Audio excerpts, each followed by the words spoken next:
आपको मिसेस पाकिस्तान बनके ज़्यादा खुशी हुई या जब आप मिसेस ड्रू थॉमसन बनी था ज़्यादा खुशी हुई? शादी भी एक ही दफ़ा होती है, टाइटल भी एक ही दफ़ा मिला, तो both are equally important. Family ने शिकायत की कि मिलने हमसे आई हैं और इंटरव्यूज़ में बिजी हैं। प्लेन से उतरते ही मेरे इंटरव्यू स्केड्यूल्ड थे और मैं इंटरव्यूज पे ही जा रही हूँ। मैंने अपने पेरेंट्स को बिल्कुल टाइम नहीं दिया। Love marriage arrangement? ये लव अरेंज थी। मेरे हस्बैंड की साइड से लव था और फिर मेरी साइड से अरेंज था।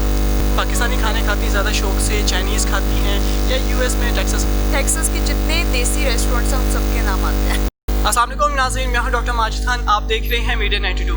नाज़रीन, आज हमारी जो गेस्ट है हमारे साथ वो किसी तारीफ की मोहताज नहीं। पूरी दुनिया में उनके चर्चे इस वक्त पाकिस्तान में तो बहुत ही ज़्यादा। नाज़रीन, हम आपको मिलवाएंगे आज हमारी गेस्ट मिसेस पाकिस्तान रविश से। कैसी रविश हो? मैं ठीक हूँ, आप कैसे हैं? मैं ठीक। अच्छा रविश, मुझे सबसे पहले आप ये बताएं, आप मिसेस पाकिस्तान बनी हैं, ठीक है, बहुत बहुत मुबारक हो आपके लिए उसके लिए। मगर आपको मिसेस पाकिस्तान बनके ज़्यादा खुशी हुई या जब आप मिसेस ड्रू थॉमसन बनी था ज़्यादा खुशी हुई? जी, मेरे हस्बैंड का नाम ड्रू थॉमस है और ड्रू थॉमस। हाँ जी, और खुशी मुझे दोनों केसेस में हुई बिकॉज दोनों लाइफ के बहुत बड़े माइलस्टोन्स थे। शादी होना भी आपकी लाइफ का एक बहुत बड़ा माइलस्टोन होता है। आपकी ऑब्वियसली लाइफ हमेशा के लिए चेंज हो जाती है और मेरे हस्बैंड क्योंकि इतने सपोर्टिव हैं तो उसकी वजह से आई am extremely lucky and I am extremely blessed. And same goes for the title भी मेरी लाइफ में एक ही दफ़ा होगा, शादी भी एक ही दफ़ा होती है, टाइटल भी एक ही दफ़ा मिला, तो बोथ आर इक्वली इम्पोर्टेंट और both are blessing for me and I am equally happy. अच्छा, आप जब से पाकिस्तान आई है मेरे ख्याल में इंटरव्यूज में बिजी हैं, तो फैमिली ने शिकायत की कि मिलने हमसे आई हैं और इंटरव्यूज में बिजी हैं। एग्जैक्टली ऐसे ही हो रहा है। मैं जब से आई हूँ आई थिंक मैं सबको यही बोल रही हूँ कि प्लेन से उतरते ही मेरे इंटरव्यू स्केड्यूल्ड थे और मैं इंटरव्यूज पे ही जा रही हूँ। मैंने अपने पेरेंट्स को बिल्कुल टाइम नहीं दिया और अब तो मेरी मॉम रियली बोलती है कि आप हमसे ही मिलने आए हो या प्री प्लान था, और लिटरली ये प्री प्लान नहीं था। अच्छा, दूसरा मुझे पता है रविश के आपको जब आप पाकिस्तान आई आपको अंदाज़ा था कि यहाँ पे मुझे इतना वेलकम किया जाएगा और इतने में इंटरव्यूज होंगे या आपको कोई भी आइडिया नहीं था? ऐसा बिल्कुल आइडिया नहीं था। इनफैक्ट कि जब मैं पाकिस्तान आई तो मुझे बस इतना कहा गया था कि एटलीस्ट 4 से 5 आउटफिट्स रख लेना इन केस आपका अगर इंटरव्यू हो तो आई वाज लाइक ओके 4 से 5 है और मैं ऑलमोस्ट 1 मंथ के लिए जा रही हूँ तो it will be pretty relax.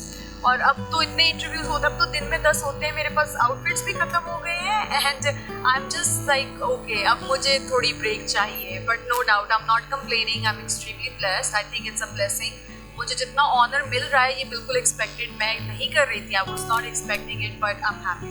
अच्छा, आपको मुश्किलात तो बहुत पेश आई होंगी इस यहाँ मकाम तक पहुँचने के लिए, और सबसे बड़ी हर्डल जो आप कहती हैं यार वो जो हर्डल मेरी क्रॉस हुई है ना उस वजह से मैं यहाँ पहुँची, ऐसा क्या था? ऑनेस्टली ऐसा कोई हर्डल थी नहीं बिकॉज मैं सब इंटरव्यूज में यही बता रही हूँ कि एक से दूसरी चीज़ की तरफ लीड करती गई। मैंने लाइफ में बहुत सारी ऐसी चीज़ें की थी जिन्होंने आई थिंक कि मुझे आज इस मुकाम पे बैठने के लिए एक को रेडी किया था कि this is going to happen one day. तो स्ट्रगल एज सच नहीं थी। हाँ, सबसे बड़ी प्रॉब्लम और मुश्किल मुझे जो पर्सनली लगता है वो यही थी कि जब मैंने टाइटल जीता था तो मुझे समझ में नहीं आ रहा था कि मैं अपने पेरेंट्स को कैसे बताऊँ।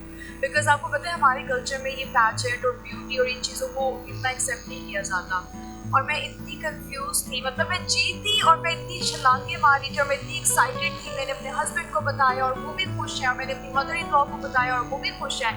लेकिन फिर जब मैंने बोला मामा पापा को बताने तो वो सारी एक्साइटमेंट एक दफ़ा डाउन हो गई कि क्या करूँ, कैसे बताऊँ, बताना भी चाहिए कि नहीं, यू नो। लेकिन मेरे हस्बैंड ने बोला कि ऑब्वियसली ये कहीं कभी ना कभी तो पता चलेगा एंड आप बताओ देखते हैं क्या होता है। और लकीली मैंने अपने फादर को बताया एंड ऑब्वियसली एकदम से बहुत अच्छा सरप्राइजिंग रिएक्शन नहीं आया। उनको बहुत टाइम लगा इस चीज़ को एक्सेप्ट करने में बट इट वाज ओके। अच्छा, जब आपके हस्बैंड से आपकी लड़ाई होती है तो आप उनको इंग्लिश में डांटते हैं या उर्दू में? ये अच्छा क्वेश्चन है। लड़ाई बहुत कम होती है हाँ, लेकिन जब होती है तो जब उनको बताना हो कि मैं गुस्से में हूँ तो मैं इंग्लिश में बोलती हूँ।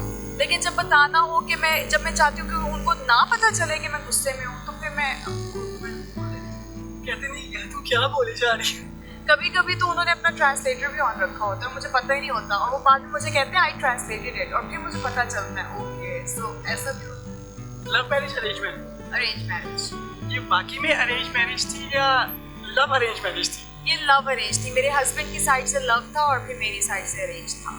अच्छा, खाने में आपको क्या पसंद है? और पाकिस्तानी खाने खाती हैं ज़्यादा शौक से, चाइनीज़ खाती हैं या यूएस में टेक्सास के खाने ज़्यादा शौक से खाती हैं? ओनली पाकिस्तानी। जब भी बाहर जाती हूँ barbecue, biryani, I think I'm a Pakistani food lover.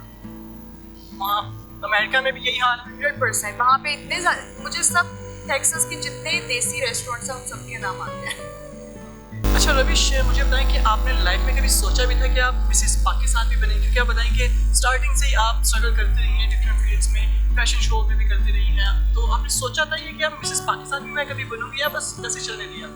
I think कि हाँ ज़्यादातर यही था कि बस I'm somebody who just goes with the flow. I'm a very laid back person. हाँ, but जब मैं कुछ ठान लेती हूँ तो I do anything and everything to get it.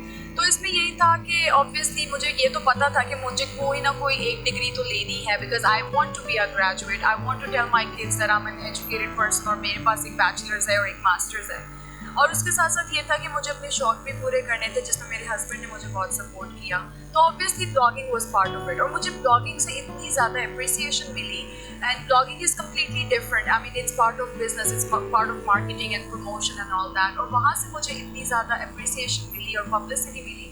तो my husband was like, I think you can do anything you want, तो how about you apply this, क्योंकि आप you have all those patience in you, you can do anything. तो फिर इस तरह करके I thought कि okay let's give it a try.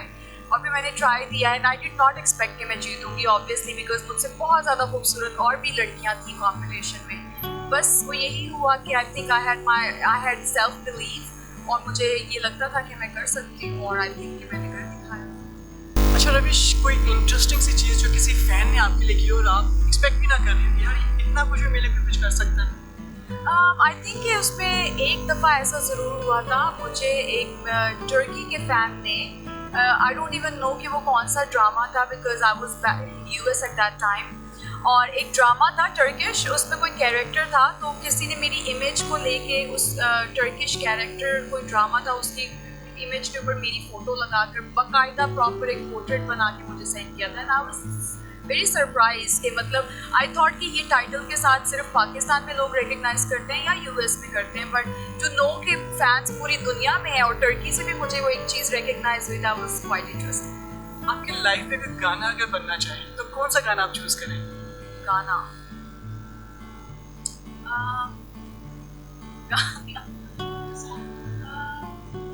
आप कहते हो कि यार ये सॉन्ग मेरी लाइफ पे होना चाहिए था। लाइफ में मैं तो गाने नहीं सुनती हूँ। कोई भी गाना नहीं सुना? कोई English song, Indian song, Pakistani song? नहीं, नॉट ऐसा, मुझे भी सही नहीं आ रहा क्या बोलूं। इसके अलावा आपका कोई शौक सिंगिंग का हो या स्पोर्ट्स का हो, किसी किस्म का कोई और शौक आपका? ऐसा कोई बहुत एक्सट्रीम पे ऐसा कोई शौक नहीं है, बस यही है कि मैं लाइफ में आगे अपना करियर परस्यू करना चाहती हूँ, और पैजेंट के साथ अगर कहीं पे इंटरनेशनली रिप्रेजेंट करने का मौका मिले और आगे फ्यूचर में कोई और अच्छी अपॉर्चुनिटी मिले तो व्हाई नॉट। अच्छा, मुझे एक लास्ट क्वेश्चन आपसे, हमारे फ़ैन के लिए, अगर आपके फ़ैन आपसे रब्ता करना चाहें या आपसे मिलना चाहें तो किस तरीके से वो आपसे पहुँच सकते हैं? आई थिंक कि मैं सब व्यूअर्स को यही बोलूँगी कि please go ahead, like, share, subscribe to my Facebook page, जो कि पब्लिक है, जो मैंने अभी रिसेंटली बनाया है on a lot of request. Please उसको सपोर्ट करें ताकि वो ग्रो करें, and obviously you can talk to me, you can interact. मैं सारे DMs पढ़ती हूँ, मैं सारे पर्सनल मैसेजेस पढ़ती हूँ, कमेंट्स पढ़ती हूँ, लाइक्स देखती हूँ। तो या go ahead and like my public Facebook page, as well as you can follow me on my Instagram blog account. दोनों पे फेसबुक पेज पे नाम है रविश मिसेस पाकिस्तान वर्ल्ड 2020, और इंस्टाग्राम में you can follow me @ravishing.ravish। Comments का reply करते हैं? सबको करती हूँ, ये मेरे सब व्यूअर्स को पता होगा कि मैं इस चीज़ में बहुत अच्छी हूँ। मैं सब कमेंट्स पढ़ती हूँ, सब रिप्लाईज करती हूँ, सब लाइक्स देखती हूँ। बुरे कमेंट्स का भी? पूरों को डिलीट कर देती हूँ। I don't want negativity in my life, just positivity चाहती हैं। फ्यूचर प्लान क्या है? फ्यूचर प्लान यही है, वापस जाके HR करियर परस्यू करना चाहती हूँ, साथ ही साथ मास्टर्स करना चाहती हूँ, और इंटरनेशनल पैजेंट्स में रिप्रेजेंट करना चाहती हूँ। थैंक यू सो मच रविश, आपने आपका थैंक यू, बस ग्रेट। और उम्मीद करते हैं कि आपकी आने वाली ज़िंदगी भी आसान हो, आप और ज़्यादा तरक्कियाँ करें और खुशहालियाँ आपकी ज़िंदगी का मुकद्दर बने। इसी के साथ हमें इजाज़त दीजिए नाज़रीन, फिर मुलाकात होगी आपसे। अल्लाह हाफ़िज़।